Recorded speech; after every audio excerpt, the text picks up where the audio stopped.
Hi hello ನಮಸ್ತೆ friends ತಮಗೆಲ್ಲರಿಗೂ ಗೊತ್ತಿರುವ ಹಾಗೆ ರಾಜ್ಯದಲ್ಲಿ ಪ್ರವಾಹ ಮತ್ತು ಅತಿವೃಷ್ಟಿಯಿಂದಾಗಿ ಇದುವರೆಗೆ 8.60 ಲಕ್ಷ ಹೆಕ್ಟೇರ್ ಪ್ರದೇಶಗಳಲ್ಲಿ ಬೆಳೆ ಹಾನಿ ಆಗಿದೆ ಎಂದು ಅಂದಾಜು ಮಾಡಲಾಗಿದ್ದು, ಮಂಗಳವಾರ ಮುಖ್ಯಮಂತ್ರಿ ಪ್ರವಾಹ ಪೀಡಿತ ಪ್ರದೇಶಗಳಲ್ಲಿ ವೈಮಾನಿಕ ಸಮೀಕ್ಷೆ ನಡೆಸಿದ್ದು, ಪರಿಹಾರದ ಬಗ್ಗೆ ನಿರ್ಧರಿಸಲಾಗುವುದು ಎಂದು ಕಂದಾಯ ಸಚಿವರಾದಂಥ ಶ್ರೀಯುತ ಕೃಷ್ಣ ಬೈರೇಗೌಡ ಅವರು ತಿಳಿಸಿದ್ದಾರೆ. ಅದೇ ಥರ ಸೋಮವಾರ ಸುದ್ದಿಗೋಷ್ಠಿಯಲ್ಲಿ ಮಾತನಾಡಿದ ಅವರು, ಇದುವರೆಗೆ ಅತಿವೃಷ್ಟಿ ಹಾಗೂ ಪ್ರವಾಹದಿಂದ 8.60 ಲಕ್ಷ ಹೆಕ್ಟೇರ್ ಪ್ರದೇಶದಲ್ಲಿ ಬೆಳೆ ಹಾನಿ ಆಗಿದೆ ಎಂದು ಅಂದಾಜು ಮಾಡಲಾಗಿದ್ದು, ಭೂಮಿ ಒಣಗಿದ ನಂತರ ಆಯಾ ಜಿಲ್ಲಾಧಿಕಾರಿಗಳ ಜಂಟಿ ಸಮೀಕ್ಷೆ ನಡೆಸಲಿದ್ದಾರೆ ಮತ್ತು ಕೆಲವು ಜಿಲ್ಲೆಗಳಲ್ಲಿ ವಾಡಿಕೆಗಿಂತ ಅಧಿಕ ಮಳೆ, ಕೆಲವು ಕಡೆ ಕಡಿಮೆ ಮಳೆಯಾಗಿದೆ. ಕಲಬುರಗಿ, ವಿಜಯಪುರ, ಯಾದಗಿರಿ, ರಾಯಚೂರು ಜಿಲ್ಲೆಗಳು ಸೇರಿ ಜಿಲ್ಲೆಯಲ್ಲಿ ವಾಡಿಕೆಗಿಂತ ಹೆಚ್ಚು ಮಳೆಯಾಗಿದ್ದು, ಕೃಷ್ಣಾ, ಭೀಮಾ ನದಿ ಪಾತ್ರದ ಪ್ರದೇಶಗಳಲ್ಲಿ ಪ್ರವಾಹ ಉಂಟಾಗಿದೆ ಎಂದು ತಿಳಿಸಿದ್ದಾರೆ. ಅದೇ ಥರ ಮಳೆ ಪರಿಹಾರಕ್ಕೆ ಜಿಲ್ಲಾಧಿಕಾರಿಗಳ ಖಾತೆಯಲ್ಲಿ 1,385 ಕೋಟಿ ರೂಪಾಯಿ ಹಣವಿದ್ದು, ಮಳೆ ಹಾನಿಗೊಳಗಾದ ಸಂತ್ರಸ್ತರಿಗೆ ಸದ್ಯಕ್ಕೆ ತಾತ್ಕಾಲಿಕ ಪರಿಹಾರ ಕ್ರಮ ಕೈಗೊಳ್ಳಲಾಗಿದ್ದು, ಸಿಎಂ ಅವರು ಮಂಜೂರಾತಿ ನೀಡಲಿದ್ದಾರೆ.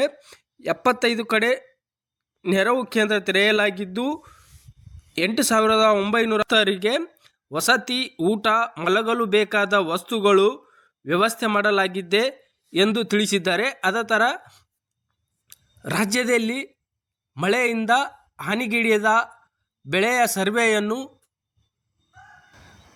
ಬೇಗನೆ ಸರ್ವೆ ಕಾರ್ಯ ಮುಗಿಸುವ ಸಲುವಾಗಿ ಶ್ರೀಯುತ ಕೃಷ್ಣ ಬೈರೇಗೌಡ ಅವರು ಬೆಳೆ ಹಾನಿ ಸರ್ವೆಯನ್ನು ನೋಡ್ಬೋದು ಫ್ರೆಂಡ್ಸ್. ಇಲ್ಲಿ ಬೆಳೆ ಹಾನಿ ಸರ್ವೆಯನ್ನು ಬೆಳೆ ನಷ್ಟ ಪರಿಹಾರಕ್ಕೆ ಡ್ರೋನ್ ಸರ್ವೆಯನ್ನು ಬಳಸಲಾಗುವುದು ಎಂದು ತಿಳಿಸಿದ್ದಾರೆ. ನೋಡ್ಬೋದು ಫ್ರೆಂಡ್ಸ್, ಇಲ್ಲಿ ರಾಜ್ಯದಲ್ಲಿ ಅತಿವೃಷ್ಟಿ, ಅನಾವೃಷ್ಟಿಯಿಂದ ಉಂಟಾಗುವ ಬೆಳೆ ಹಾನಿ ಅರಿಯಲು ಡ್ರೋನ್ ಸಮೀಕ್ಷೆ ನಡೆಸಿ ವೈಜ್ಞಾನಿಕ ದತ್ತಾಂಶದ ಮೂಲಕ ಪರಿಹಾರ ವಿತರಿಸಲು ಕಂದಾಯ ಇಲಾಖೆ ಮುಂದಾಗಿದ್ದು, ರೈತರಿಗೆ ನೆರವು ಮತ್ತು ಸರ್ಕಾರಿ ಪ್ರಯೋಜನ ಒದಗಿಸಲು ಅಭಿವೃದ್ಧಿಪಡಿಸುವ ರೈತರ ನೋಂದಣಿ ಮತ್ತು ಏಕೀಕೃತ ಫಲಾನುಭವಿ ಮಾಹಿತಿ ವ್ಯವಸ್ಥೆ ಅಪ್ಲಿಕೇಶನ್ನಲ್ಲಿ ಬೆಳೆ ನಷ್ಟ ವಿವರವನ್ನು ಅಪ್ಲೋಡ್ ಮಾಡಬೇಕು.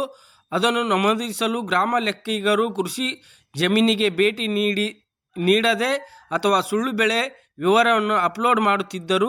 ಇದರಿಂದ ಸರ್ಕಾರದ ಹಣ ಸೋರಿಕೆ ಆಗುತ್ತಿತ್ತು. ಇದನ್ನು ತಪ್ಪಿಸುವ ಸಲುವಾಗಿ ಕಂದಾಯ ಸಚಿವ ಶ್ರೀಯುತ ಕೃಷ್ಣ ಬೈರೇಗೌಡ ಅವರು ಅಧಿಕಾರಿಗಳ ಸಭೆ ನಡೆಸಿ ವೈಜ್ಞಾನಿಕವಾಗಿ ಮತ್ತು ಮಾನವ ಹಸ್ತಕ್ಷೇಪ ಇಲ್ಲದಂತೆ ಸರ್ವೆ ನಡೆಸಲು ನಿರ್ಧರಿಸಿದ್ದಾರೆ.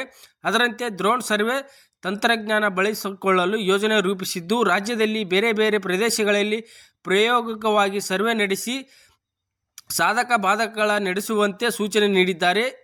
ಇದರ ಜವಾಬ್ದಾರಿಯನ್ನು ಕಂದಾಯ ಇಲಾಖೆಯ ಪ್ರಧಾನ ಕಾರ್ಯದರ್ಶಿ ವಿಪತ್ತು ನಿರ್ವಹಣಾ ಮೌದ್ಗಿಲ್ ಅವರಿಗೆ ವಹಿಸಲಾಗಿ ಡ್ರೋನ್ ಸಾಫ್ಟ್ವೇರಿಗೆ ಜಮೀನಿನ ಗ್ರಾಮ, ಸರ್ವೆ ನಂಬರ್, ವಿಸ್ತೀರ್ಣ ಸೇರಿದಂತೆ ಅಗತ್ಯ ಇರುವ ದತ್ತಾಂಶಗಳ ಅಪ್ಲೋಡ್ ಮಾಡಲಾಗಿರುತ್ತದೆ ಎಂದು ಸಂವೇದನಾ ಹೊಂದಿರುವ ಡ್ರೋನ್ ಕೃಷಿ ಜಮೀನಿನ ಮೇಲೆ ಹಾರಾಟ ನಡೆಸಲು ವೈಜ್ಞಾನಿಕ ಚಿತ್ರಣ ಮತ್ತು ಡಾಟಾ ಸಂಗ್ರಹವಾಗಿರುತ್ತದೆ ಎಂದು ತಿಳಿಸಿದ್ದಾರೆ. ನೋಡುವ ಫ್ರೆಂಡ್ಸ್, ಇಲ್ಲಿ ಬೆಳೆ ಹಾನಿ ಸರ್ವೆ ಮಾಡಲು ಡ್ರೋನ್ ಬಳಸಲಾಗುವುದು ಎಂದು ಶ್ರೀಯುತ ಕೃಷ್ಣ ಬೈರೇಗೌಡ ಅವರು ತಿಳಿಸಿದ್ದಾರೆ.